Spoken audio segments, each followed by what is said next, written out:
ನಮಸ್ತೆ ಸ್ನೇಹಿತರೆ, ನಿಮ್ಮ ಯೂಟ್ಯೂಬ್ ಚಾನಲ್ಗೆ ಪ್ರೀತಿಯ ಸ್ವಾಗತ. ಯಾರಿನ್ನೂ ಚಾನಲ್ಗೆ ಸಬ್ಸ್ಕ್ರೈಬ್ ಮಾಡ್ಕೊಂಡಿಲ್ಲ, ಸಬ್ಸ್ಕ್ರೈಬನ್ನು ಮಾಡ್ಕೊಳ್ಳಿ.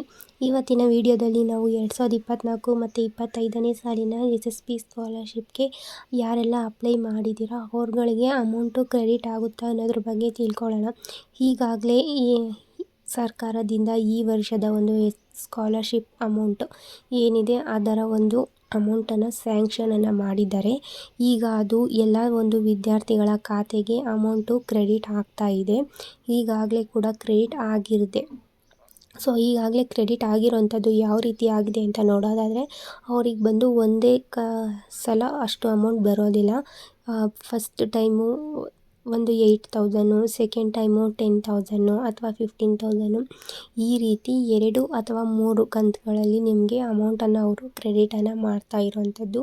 ಹಾಗೆ ಈಗ ಇದರಲ್ಲಿ ನೋಡೋದಾದರೆ ಡೇ ಸ್ಕಾಲರ್ಗಿಂತ ಬಂದು ಹಾಸ್ಟೆಲರ್ಸ್ ಯಾರಿದ್ದಾರೆ ಅಂದರೆ ಹಾಸ್ಟೆಲರ್ ಸ್ಟೂಡೆಂಟ್ಸ್ಗಳಿಗೆ ಜಾಸ್ತಿ ಅಮೌಂಟ್ ಬರ್ತಾ ಇದೆ. ಡೇ ಸ್ಕಾಲರ್ಸ್ಗೆ ಬಂದು ಅಮೌಂಟು ಕಡಿಮೆ ಬಂದಿರೋ ಅಂಥದ್ದು.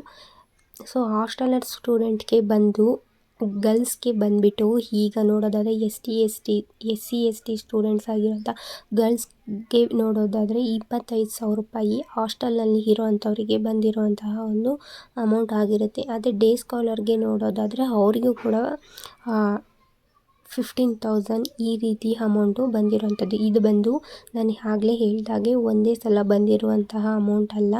ಇದು ಬಂದು ಫಸ್ಟ್ ರೌಂಡು ಮತ್ತು ಸೆಕೆಂಡ್ ರೌಂಡು ಈ ರೀತಿ 2 ಸಲ ಕಂತುಗಳಲ್ಲಿ ಬಂದಿರುವಂತಹ ಅಮೌಂಟ್ ಆಗಿರುತ್ತೆ. ಸೊ ಹಾಸ್ಟೆಲರ್ಸ್ಗೆ ಜಾಸ್ತಿ ಅಮೌಂಟು ಬಂದಿರೋ ಅಂಥದ್ದು ಡೇ ಸ್ಕಾಲರ್ಗೆ ಕಂಪೇರ್ ಮಾಡಿದ್ರೆ. ಇದಿಷ್ಟು ಇವತ್ತಿನ ವಿಡಿಯೋ. ಸೊ ಏನಾದರೂ ಡೌಟ್ಸ್ ನೀವು ಕೂಡ ನಿಮ್ಮ ಒಂದು ಸ್ಟೇಟಸನ್ನು ಚೆಕ್ ಮಾಡ್ಕೊಳ್ಳಿ. ನಿಮಗೂ ಕೂಡ ಇನ್ನೇನು ಅಮೌಂಟು ಕ್ರೆಡಿಟ್ ಆಗುತ್ತೆ. ಸೊ ಈಗ ಏಪ್ರಿಲ್ ಆಗಿರೋದ್ರಿಂದ ಮೇ ಜೂನ್ವರೆಗೂ ಕೂಡ ಅಮೌಂಟ್ಗಳು ಕ್ರೆಡಿಟ್ ಆಗ್ತಾ ಇರ್ತವೆ. ಯಾರೂ ಕೂಡ ಟೆನ್ಷನ್ ಮಾಡ್ಕೊಳ್ದೇ ಕೂಲಾಗಿದ್ದು ನೀವು ನಿಮ್ಮ ಒಂದು ಸ್ಟೇಟಸ್ ಚೆಕ್ ಮಾಡ್ಕೊಳ್ಳಿ. ಹಾಗೆ ಡೌಟ್ಸ್ ಇದ್ದರೆ ಕಮೆಂಟ್ ಬಾಕ್ಸಲ್ಲಿ ಕಮೆಂಟ್ ಮಾಡಿ. ಯಾರಿನ್ನೂ ಚಾನಲ್ಗೆ ಸಬ್ಸ್ಕ್ರೈಬ್ ಮಾಡಿಲ್ಲ, ಸಬ್ಸ್ಕ್ರೈಬ್ ಮಾಡಿ, ಸಪೋರ್ಟ್ ಮಾಡಿ. Thank you.